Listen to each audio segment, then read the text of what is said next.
welcome back. This is By the Book, and we're your married relationship coaches. I'm Sam. I'm Sil. And we are going to act like we haven't missed a beat. Because why not? Right? It's been a while.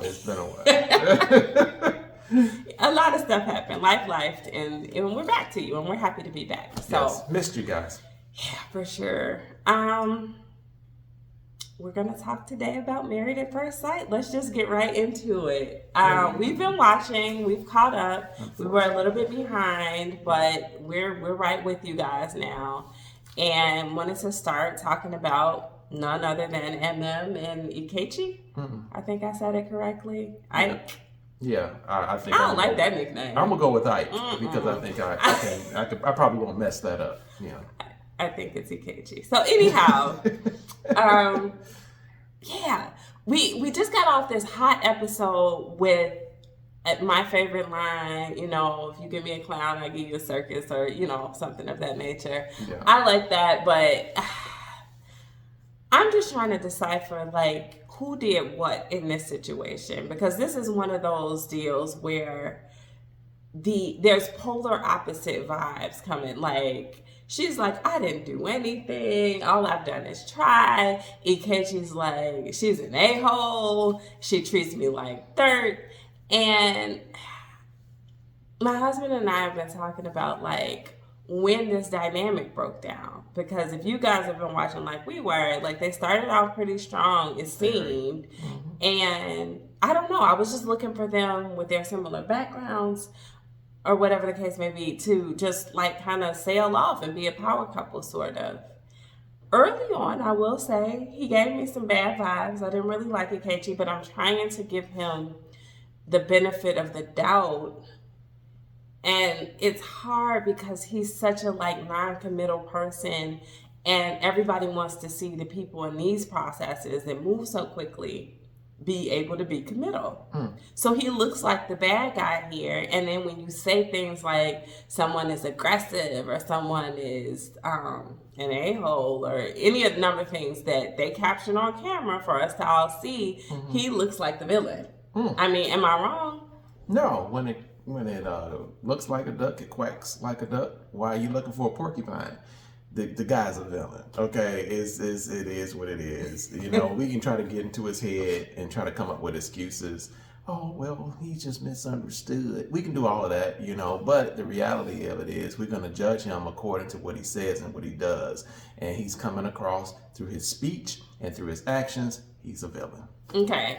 So could it be the edit? Now, I know you can't edit and make him have said, you're an a-hole or whatever. I get that. Mm-hmm. But rather than him just getting a poor edit, could it be Emem getting a good edit? Mm-hmm. Because those things that he just said, and we just watched the after party where Ikechi is saying, how, I would even dare say myself aggressively, if he's telling the truth, that she treats strangers or some strangers disrespectfully, maybe is the word you want to use. We're not seeing that. Yeah. We don't see that. But if it happened and she's like, move, B, get out there, I mean, that's so dear to my heart. But however, if she's actually treating people like that, I could understand how that would be off-putting. Especially then he said he's from the South. Yes. It doesn't seem like very good manners. So maybe it is. It could have happened. Who knows? It also could have been actually raining cats and dogs one day as well, and we just happened to miss it. But my point is why is he coming up with this in the 12th hour? He sat down with Dr. Pia. He sat down with Pastor Cal, and he sat down with both of them together. So why not voice these type of disagreements and this type of behavior that she's showing him? Why not say it then? But no. Let's wait till I get on the after party with Keisha, because I know how I'm looking now. I'm watching the episodes back, and I look a little bit worse than what I thought. And so let me come up with this scenario to try to like cast the doubt or the light upon her a little bit more because, you know, he knows how he's coming across. So are you saying you don't think it happened, or you don't think it was that big of a deal to him when it happened? I think I'm not trusting a word really that's coming out of Ike's mouth right about now.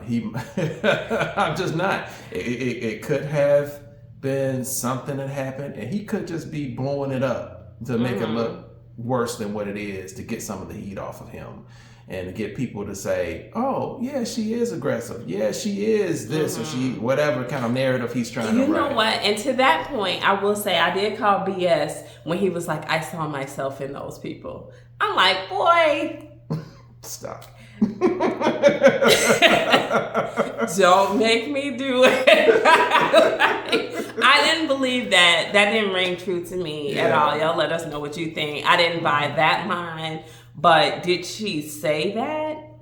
Could she be aggressive seeming to him? Maybe. I mean, am I aggressive? I'm from Chicago. Like I think I have I think I have a pretty I don't know if I would use the word aggressive when it comes to myself, but I think, no, is that not, if I don't know. You have to tell me something about myself I don't know. No, baby, I wouldn't call you aggressive. No, but if it's true, like, tell the people. No. Like, I know I can be very straightforward. Yes. I feel like I shoot from the hip. Yes, you do. I don't like the term pull punches because I don't feel like I'm throwing punches, but I feel like some people may use that. Like, I don't feel like that's something that I do. I'm direct. I'm assertive. You know, I mean what I say. So I think that those things can come off aggressive to people who are not accustomed to that type of personality. It possibly could, and he seems like he's a pretty extremely laid back kind of guy. I'm a laid back guy as well. However, he seems like he's really laid back and not knowing how to kind of like adapt in situations where it's not that chill. You know, you're gonna have to communicate. You're gonna have to talk. You're gonna have to work at this marriage. Nothing's gonna happen all easy peasy for you. It just, that's a make-believe type of thing. And for him for him to go into this and thinking or assuming that this thing is going to be easy for him, and that's all he can chill his way through a marriage. Come on, you're just not being very realistic. I don't know if he wants to. Okay, so let me put in my little pitch for Ikechi. Let me just put in this disclaimer: I do not like him. I definitely like Emem more than I like him. Okay, but with that said, I try to put myself into his shoes and understand this particular line of thought. And that is when he said he felt like he could have been anyone to her. And you know, we've talked about this type of thing in the past before. Like, I don't want to be what I consider, what I call a plug and play. Like, I can't just be anybody and that would have been okay for you because I was at the right place at the right time. Unfortunately, that's what this process is. It's putting you in the right place in the right time. You could have been anybody, but that doesn't feel good to him. You know what I mean? He feels like when he met her at the altar, and he brought this up. He didn't bring it up in a fully negative, like, wording when he brought it up, but I think he was receiving it negatively then. And because when they asked about being kissed at the altar, he was like, I didn't kiss, I got kissed at the altar. You know, it was like she was the aggressor, if you will. So for him, straight out the gate, she's very forward. She's ready, like, oh, you're my husband, you're my man, and we should do this and we should do that and we should be having sex. And he's like, damn, like, I could have been anybody and it wouldn't have mattered who I was, as long as I had on the husband hat, it would have been just fine with you. And just for that particular point, I can understand that because I don't want to be a plug and play either. Maybe he chose the wrong show. Maybe he should have been on Love is Blind. Probably so. But I think that's what he's feeling, and I think whatever else may be off-putting about her to him is just piling on at this point with her being the aggressor. her being assertive, her having a more successful career than him possibly. I think that made him uncomfortable. We watched that happen a few weeks ago. Okay, what I'm going to say about that is I understand everything that you just said about the plug and play. I do get it. However, I think that becomes null and void with Married at First Sight. It's an arranged marriage. And the closest thing in our culture to arranged marriages is we don't have arranged marriage. And so we got to go to other cultures, other countries. And when those arranged marriages happen, they put these two people together, parents do, and they go off and they build a marriage from there. So if you want to call that a plug and play, I guess possibly. But they take what they do is they take the marriage and the commitment and the vows seriously. And I believe that's what M is doing when she's saying, that's my husband. This is my marriage. She has accepted and the responsibility of being married and the vows of being married is all very weighty. And so she's accepted all of that. And she's saying, for better or for worse, very covenant language. She's saying, for better or for worse, that's my guy. That's my husband. And so I don't think for her it was a plug and play. I believe I made a commitment. I'm in a marriage. That's my husband. And so let's move forward because that's my husband. This was arranged. I didn't pick him, but that's my husband. I know, but it still is plug and play, right? Because let's just say they had narrowed it down to 3 people. One of them was Ikechi, one of them was John, and one of them was Doe. Like, if she had got John, it would have been the same thing. That's my husband. That's my man. We made a covenant, and if it had been no, same thing. So you don't feel special. And I know that people have committed to this process. We have gone over this. And if y'all been watching us, we go over this every season, like, but you said you was on this show for love. You committed to a marriage. And I'm like, these ain't real marriages. But I mean, right. Watch, rinse, repeat. But the thing is that even if you bite off that piece and it's bigger than what you can chew and you got somebody ramming it down your throat saying, this is what you committed to, you signed up for this. Y'all not gonna hear me say this very much, but like, you can't help how you feel. Like, if you really won't. As I'm not the feels person, okay? That's not me. Out of the two of us, that's not me. But you can't help if you're not feeling that. Right? Like, you got in too deep, you get here, and here this woman is, like, just wrapping her body all around you, and you're like, I don't feel that. I'm not feeling it. And that's what I feel like. He's not feeling it. I don't know if he was attracted to her straight out the gate. I didn't sense that was an issue. I didn't know if he would be at the beginning before they met, but they met. He seemed like he was okay. I think that her being more forward was a little off-putting to him. I think that her house or loft, whatever she had that she showed him when they went to each other's homes, I think that really threw him for a loop because he felt like he was less than. She's doing better than him. I don't think that's a position he's used to being in. And now on top of that, she's more aggressive, or I don't like to use that word because she doesn't like that word, but she's more pushy with sex. That bothers him. And then she's pushy for answers. And that's the last thing. I mean, we don't want to run this video too long, but that's another thing, since we haven't talked about them yet this season. I think when people are not satisfied with the answers that you have and they keep asking you over and over again, I mean, we have a saying in the legal field for this. It's called badgering the witness. Like, leave me alone. Like, it's been asked, it's been answered. Like, I don't have a better answer for you. So now I understand that too. I'm not an Ikechi fan. I'm not at all. Let me respond to this whole thing. Okay, she's wrapping her body around him and all that stuff. Poor him. The woman is wrapping her body around him, and he doesn't know how to handle it. Oh, let me pull out a box of puffs for him because I'm about to cry. You know what? And feelings, being led by your feelings, it never works out well, especially when you're talking about relationships. But you gotta feel something for the person. You can feel all you want to feel, but at the end of the day, people got to start doing what's right.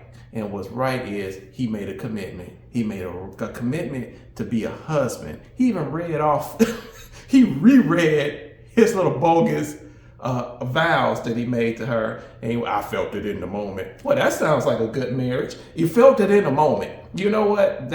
Come on, dude. You're not ready for marriage because you have no idea what marriage is. Man. Because a marriage is not about what you feel on the wedding day. Sorry, it is not. The marriage is not about what you feel when you got proposed to. Sorry, it is not. The marriage is getting up every morning to say, I am married, and this is my wife, this is my spouse, this is my husband, and I'm going to do what I need to do. I'm going to do what has to be done to keep this marriage going, because that's what a marriage is about. It's asking about people who just met to have that level of commitment, I think, is borderline unreasonable. To have no commitment and to be led by your feelings and then calling her out of her name, that definitely isn't the way to go. Did he call her out of her name? Yeah. She didn't really call her. But, I mean, no, the thing is, like, you can't zap feelings out of a relationship entirely. Not entirely. And just say, I mean, because that's an unhappy marriage, right? Like, if I have no feeling and I have to go through life from here until forever, right? Yeah. Feeling nothing, but I'm obligated. That sounds like a prison.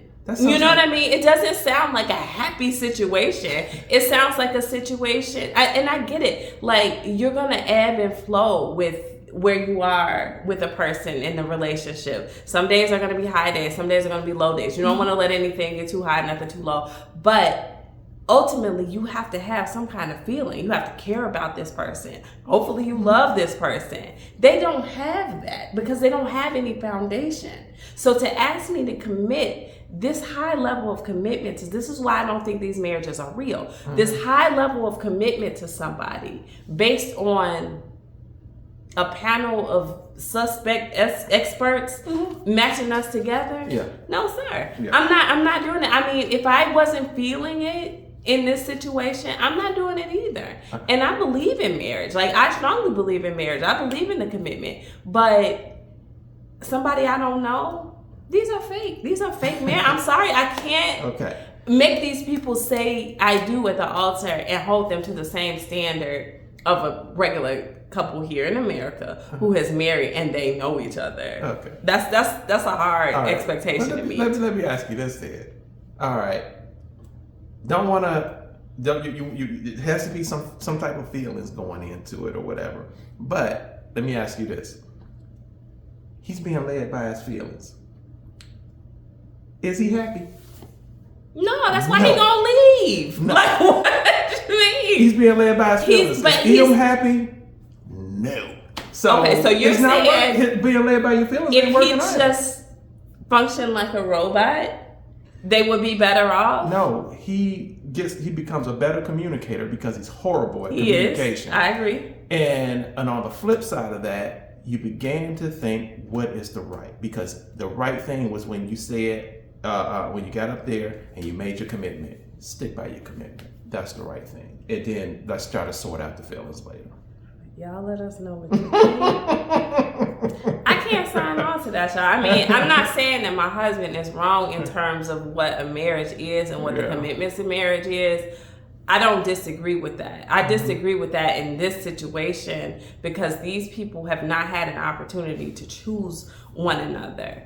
I can't speak for arranged marriages in other countries. I think the expectations, the life experience, just the way things are in other cultures are so vastly different that I can't even speak from that perspective. But here in America, we get to choose things. We get to choose a lot. Maybe we have too much choice. I don't know. But because of what we're accustomed to, I don't think it's fair to expect them to commit to this marriage sight unseen, personality unknown, and to just say, I'm just going to truck through it because I made this commitment. I would say I made a really bad decision and I'm not going to make it worse. But staying around you shouldn't for have this applied person, to be on the show twice. I shouldn't have. You are 100% right. So pat yourself on the back for being right, but I'm gone. That's what I'm going to say in that situation. Okay? I couldn't get on in Texas, so I'm going to go up to Chicago to get on this show. Twice. No. Anyway, y'all, let us know what your thoughts are about Ikechi and Emem. If you think Ikechi should stick it out no matter what, because I don't. I just don't think they're a good match. They're a bad match. They're a bad match. And because I don't think they should stay. Why would they stay? Why would they stay together? I don't know. And we'll talk about this at another time because we've been through this. But anyway, we want to know you guys' thoughts. Please chime in. We're happy to have you back. We hope you enjoy having us back. We will try to stick with you for the entirety of this season. Yeah. We no longer have an arm baby that we have to rock, and you see his little hand waves throughout the show. I kind of miss that. I don't miss it at all. Okay. Not at all. But so chime in, like, please, share, please, subscribe, please, and we'll see you next time.